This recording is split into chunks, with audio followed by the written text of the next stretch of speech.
বসে পড়বেন। আসসালামু আলাইকুম ওয়া রাহমাতুল্লাহি ওয়া বারাকাতুহু। হিন্দু আমাদের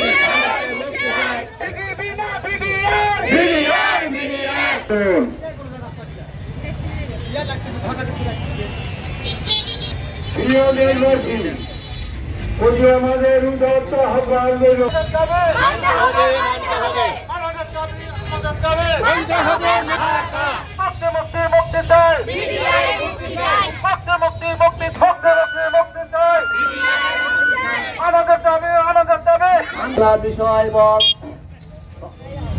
মানন বন্ধনের কর্মসূচিকে এবং তাদের যে সাজা দেওয়া হয়েছিল সেই সাজার মেয়াদ শেষ হয়েছে। মুক্তিযুদ্ধে বীর শ্রেষ্ঠ, বীর উত্তম, বীর প্রতীক। এখন আমাদের যারা ভাই পূর্ণ জেলা যদি ভালো হয় তখন এটা দিবে। ভাই ৭৪ জন বিডিআর সৈনিক নিহত হন। এভাবে আমাদেরকে বিভিন্ন মেয়াদে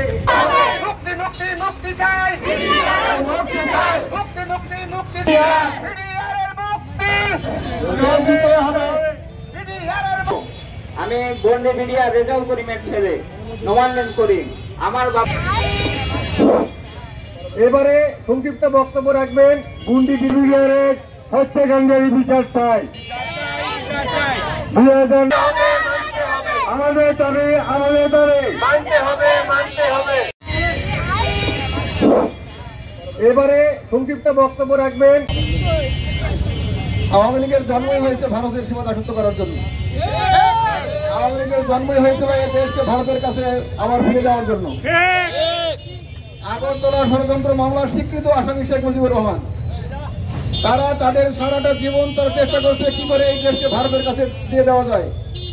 ফ্যাসিস্ট হাসিনার আমলের যারা ষড়যন্ত্রের শিকার হয়েছিল সেই সব বিডিআরদের এবং সেই বিডিআরদের পরিবারকে নিয়ে আমরা এই জায়গায় একত্রিত হয়েছি। সেই ৫৭ জন বিডিআর সদস্য সহ ৭৪ জন যে বিডিআর যে সাধারণ মানুষদেরকে সহ সেদিন যে হত্যা করা হয়েছিল, সেই হত্যার জন্য আজ আমাদের কেন্দ্রীয় সমন্বয়ক মাহিন সরকার আমাদের এই বিডিআরদের পরিবার এবং বিডিআর সদস্যদের পাশে দাঁড়িয়েছে। আজ আমরা তার পক্ষ থেকে, আমরা জয়পুরহাটবাসীর পক্ষ থেকে, জয়পুরহাট বিডিআর পরিবার এবং বিডিআর সদস্যদের পক্ষ থেকে বলতে চাই, আজ আমাদের দিন ফিরে এসেছে। আর একটাই দাবি, এতদিন যারা বিডিআরের বিনা দোষে বিনা কারণে তাদের জেলে রাখিছে এবং তাদের 7 বছর জেল খাটাইছে, তাদের কোনো অস্ত্র সম্পদ কিছু নাই।